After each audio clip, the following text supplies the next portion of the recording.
Welcome back to another edition of the Prospect Profile, a mini-series we do here within the Reds franchise, where we go over top prospects from AA Chattanooga up to AAA Louisville. Last time we went over pitching prospect Freddie Jones down in AA, and this time we're going to be staying here in Chattanooga to go over his battery mate in Joe Mack.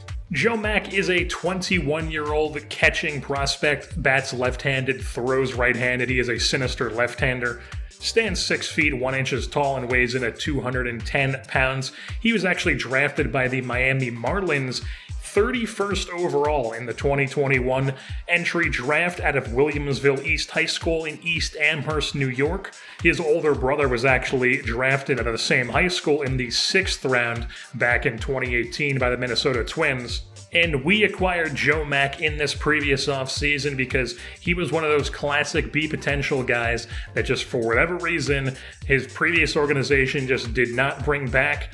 He was sitting there in free agency, so we brought him on to be a member of our farm system. Also, I would like to point out that even though his name is listed as Joe Mack, I'm from the Northeast. I know how these things go. You're from this area, and your name is Joe. You're Joey. I don't care how many times you tell people that you want to go by Joe, you want to go by Joseph, whatever it is, you're Joey. Everybody's calling you Joey. Your name's Christopher. You're Chrissy. Your name's Tom. You're Tommy. That's just how it is until you're like 35 years old.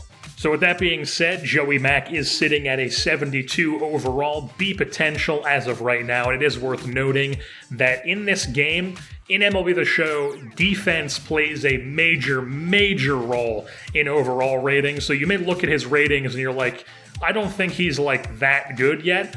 It's pretty much entirely because he has really good arm strength and really good blocking already. And if we take more of a look at that, he is already a pretty solid defensive catcher, has a plus arm with an 80 arm strength and a 76 arm accuracy. Pretty good blocker as well, currently sitting at 75 for that rating. His fielding and reaction are only sitting at 64 and 65 respectively, but as I always say, he is only 21 years old. He is going to improve a lot more, and even if it just stays at that, which it's not, but even if it did, it's still plenty good enough paired with the arm and the blocking. And he was a 3-sport athlete in high school. Not only did he play baseball, but he also played basketball and volleyball. So obviously just a super athletic guy, and that's going to help out with being a more athletic player and being a good defensive player.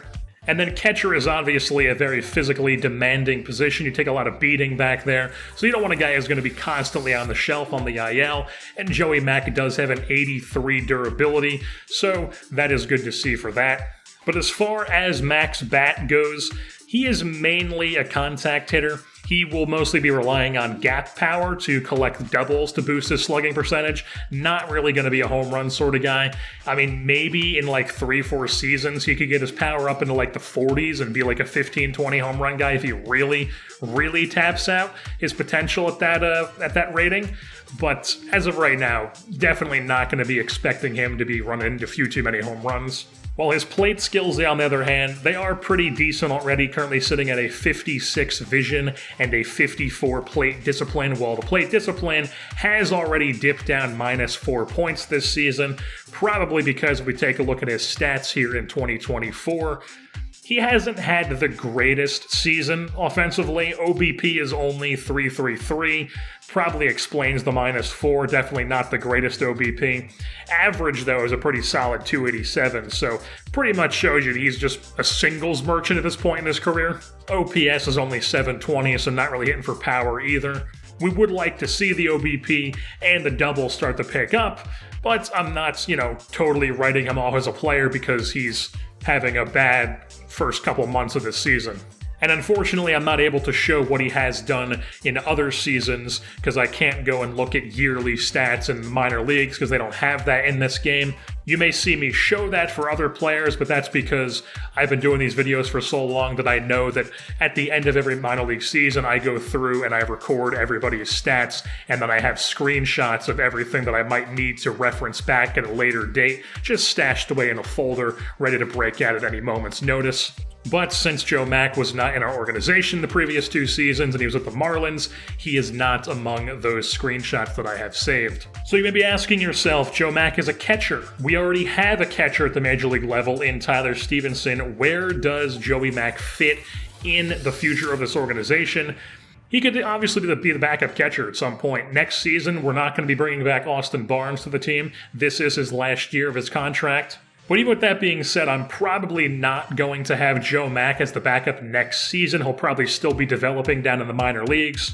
But once we get into season 5, like 2026, then I would start to think about Joe Mack being a tandem with Tyler Stevenson at the catcher position at the big league level. And we do have Stevenson signed through like his age 30-ish season. I probably should have recorded that for this prospect profile. I don't remember off the top of my head when we have him signed through, but I know that we have him signed at least until he's like 29, 30, maybe 31. So, I mean, once that contract's up, and if we do decide to move on from Stevenson, Joe Mack would be an obvious replacement to take over at the everyday catcher position, or as much as an everyday catcher can be a thing nowadays.